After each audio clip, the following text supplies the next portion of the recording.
Hello කොහොමද ඉතින් යාළුවනේ? ඉතින් මම මේ ඔයාලව එක්කන් යන්න හදන්නේ. මම ඔයාලට කිව්වනේ මගේ ෆ්‍රී දවස්වලට මම ක්ලීනින් කරනවා කියලා ඕස්ට්‍රේලියාවේ. ඉතින් ඔයාලට මේ පෙන්නන්නේ මම ක්ලීනින් කරන ඉස්කෝලයක්. මේක තියෙන්නේ මම ඉන්න තැන ඉඳලා ටිකක් දුර පැය භාගයක වගේ දුරක් තියෙනවා. ඉතින් මේ ඉස්කෝලේ හැමදාම ක්ලීනින් කරන්න ඕනේ. මේක තමයි ඉස්කෝලේ. ඉතින් ඔයාලට පේනවා ඇති ඇත්තරම මේ ඉස්කෝල බිල්ඩින් දෙකක් තියෙනවා අපිට ක්ලීනින් කරන්න. ඉතින් අපිට මේ ඉස්කෝල දෙකම ක්ලීනින් කරන්න වෙලාව හම්බෙන්නේ හරියටම පැය 6ක කාලයක්. ඉතින් ඔයාලට මේ පේනවා ඇති මම වැකුම් එක අරන් යනවා. අනිවාර්යයෙන්ම අපි ක්ලීනින් කරනකොට වැකුම් එකක් තියෙන්න ඕනේ. ඉතින් අපි කරන රස්සාවත් එක්ක. ඉතින් ඇත්තරම මේ ඉස්කෝල පිහිටලා තියෙන ලස්සන ස්වභාවික පරිසරයක හරිම ලස්සනයි. ඉතින් වැඩ කරන්නත් හරිම ආසයි. ඔයාලට පේනවා ඇති මේ ඉස්කෝල හරිම පිළිවෙලයි හැමදේම. ගොඩක් ලොකුවට අස් කරන්න දෙයක් නෑ. ඉතින් අපිට ඇත්තටම කිව්වොත් ඉස්සල්ලාම මම කරන්නේ වැකුම් කරන එක. ඉස්කෝලේම වැකුම් කරනවා. ඉතින් ඒකට පැය එකමාරක වගේ කාලයක් යනවා. ඉතින් වැකුම් කරන්න මුල් කාලේ නම් පැය 2-3ක් විතර ගියා. ඉතින් දැන් පුරුදු වෙලා පැය එකමාරෙන් වැකුම් කරන්න පුළුවන් වෙනවා. ඊට පස්සේ ඉස්කෝලේ පොඩි පෙර පාසල් වල ළමයි ඉන්න වගේ වයසේ ඉන්න ළමයි ඉන්නේ. තියෙන টয়ලට් පොඩි බබාලගේ টয়ලට් 14ක් විතර තියෙනවා. ඒවයිත් ඉතින් ලොකු ජරාවක් නෑ. ඉක්මනට ක්ලීන් කරන්න පුළුවන්. බබාලගේ බලන්නකො ඉතින් බඩු බාහිර තියලා තියෙන ලස්සන හරිම පිළිවෙලයි. ඉතින් හරිම මෙයාලගේ හරිම වෙනස් এডুকেෂන් සිස්ටම් එකත්. ඉතින් අපේ ඉස්කෝලවල දකින්න නැති දේවල් ඔයාලට පේනවා ඇති මේ ඉස්කෝලේ. ළමයි හරිම ආසාවෙන් ඉගෙන ගන්නවා කියලා කියන්න පුළුවන්. ඉතින් දැන් මම තාමත් වැකුම් කරනවා. ඉතින් දැන් මේ කාපට් එක වැකුම් කරන්න ඕනේ. ඒ වගේම හරියට පිළිවෙලට තියෙන්න ඕනේ. මොකද නැත්තම් අපිට කම්ප්ලේන් එනවා ඊළඟ දවසට.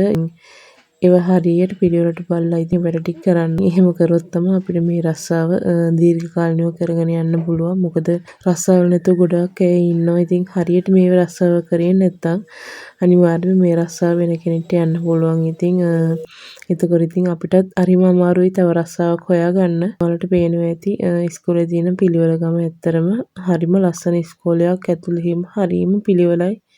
ඊපස්සේ මට තියෙන්නේ ජනෙල් එහෙම ඔක්කොම වයිප් කරලා ඒවා ක්ලීන් කරන්න ඕන. ෆින්ගර් මාක්ස් එහෙම තියන්න බෑ. ඉතින් ජනෙල් වල එහෙම ඉතින් දොරවල් වල එහෙම හරියට බලලා ඒවා ඉතින් කරන්න ඕනේ.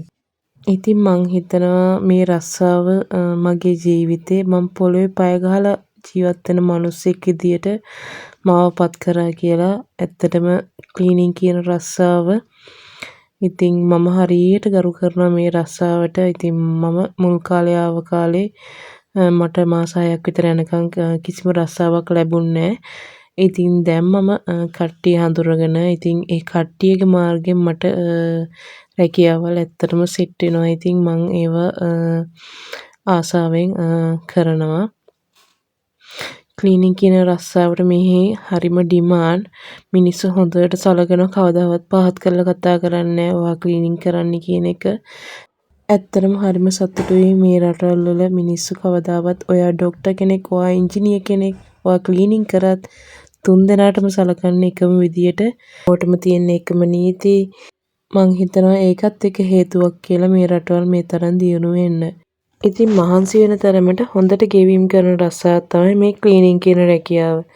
ඉතින් අද ඕස්ට්‍රේලියාවේ ගොඩක් සාමාන්‍යයෙන් කරන රස්සාවක් තමයි ඉතින් මේක. සාමාන්‍යයෙන් මට නම් ගෙවන්නේ පැයකට $40ක්. $40ට වැඩිය ගෙවන තැනුත් තියෙනවා. ඉතින් ඊට අඩුවෙන් ගෙවන තැනුත් තියෙනවා. දැන් මේ ඔයාලට පේන්නේ මේ එළිය. සමහර කාලෙට තනකොළ වේලෙන නිසා කට්ටිය නිතරම වතුර දාලා තියෙනවා. ඒ තරමට මේ කට්ටිය ස්වභාවික පරිසරයට ගස්වැල් වලට හරීම ආදරේ. ඉතින් බලන්නකෝ. ඉතින් මේක පැය 6ක වැඩක් වුණාට පැය 5න් වගේ කරලා ඉවර කරන්න පුළුවන්. අපි දැන් ඇත්තටම පුරුදු වෙලා මුල් කාලේ නම් අපිට මේක ඉවර කරන්න පැය 7ක වගේ කාලයක් ගියා. ඉතින් දැන් ඒකට අපි පුරුදු වෙලා අපිට ඉක්මනින්ම කරන්න පුළුවන්. ඉතින් දැන් මිනින් කරාට පස්සේ අපිට කියන්නේ කබඩ් එහෙම පිරිසිදු කරන්න මුකුත් නැහැ. තියෙන්නේ වැකුම් කරලා මොප් කරලා ටොයිලට් ටික හොදලා ඒ කියන්නේ මේ ජනෙල් ටික ක්ලීන් කරලා ඒව ටික විතරයි අපිට ඉතින් කරන්න තියෙන්නේ. ලේසි ඉතින් අමාරුයි වගේ පෙනුනට ලොකු ප්‍රමාණයක් තිබ්බට ලේසි ඉතින් කරන්න. ඉතින් පැත්ත ඔයාලට ආයි පෙන්නනවා මම ඉතින් මේ ඔයාලට පේනවා ඇති ගස්වල හැම තැනම හරිම නිදහස්. බලන්නකො මේ තනකොළ වල ලස්සන මේ සමර් කාලේ වුණත් මේ මිනිස්සු මාර විදිහට ඒවා රැක ගන්නවා. ඉතින් බලන්නකො මේ හැම තැනටම වතුර දාලා එයාලා හරිම ස්වභාවිකයට ආදරය කරනවා. ගවර්න්මන්ට් එකෙත් මං හිතනවා ඒවා නඩත්තු කරනවා හරිම ලස්සනට. කුණු කෑල්ලක් බිමවත් දාන්නේ නැහැ මිනිස්සු. ඉතින් අපිටත් ඉගෙන ගන්න ගොඩාක් දේවල් තියෙනවා මේ රටෙන්. ඉතින් මේ රටෙන් සහ මේ රටේ මිනිස්සුන්ගෙන් ගොඩාක් දේවල් ඉගෙන ගන්න තියෙනවා. ඉතින් මං හිතනවා මගේ ජීවිතේ මට ලැබුණු ලොකුම වාග්යක් කියලා මේ රටට එන්න ලැබීම. ඉතින් ඔයාලට පුළුවන් මෙහෙට එන්න ප්ලෑනක් ඇතුව වැඩ කරන්න. මුල් කාලේ කොහොමත් අමාරුයි ඕනම කෙනෙක්ට අපි ඕනම රටකට ගියාම අපිට සෙටල් වෙන්න අඩුම අවුරුදු 5ක කාලයක්වත් යනවා. ඉතින් ඒකට අපි උරු පුරුදු වෙලා ඉතින් අපේ ජීවිතේ අපි දුක් මහන්සියලා අපි හැමදේම කරගන්න ඕනේ. දැන් අපි වැඩ ඉවරලා ගෙදර යන්න හදන්නේ. ඉතින් ගොඩාක් ස්තුතියි මගේ vlog එක බැලුවට. මං හිතනවා මේ vlog එකෙන් ඔයාලගේ ජීවිතේට යම් දෙයක් ගන්න පුළුවන් වුණා නම් ඒක තමයි මම ලැබු ලොකුම සතුට. ඉතින් ඔයාලට මොනවා ප්‍රශ්නයක් තියෙනවා නම් මට කමෙන්ට් එකක් දාන්න මේ වීඩියෝ එකේ පල්ලෙහින් මම අනිවාර්යයෙන් මේවට උත්තර දෙන්න සූදානම්. අපේ channel එක subscribe කරලා තියාගන්න. ඉතින් ඉස්සරහට මම මේ වගේ ලස්සන වීඩියෝස් අරන් එන්න බලාපොරොත්තු වෙනවා. ගොඩක් ස්තුතියි මගේ වීඩියෝ එක නැරඹුවාට. ඉතින් හැමෝටම බොහොම ස්තුතියි.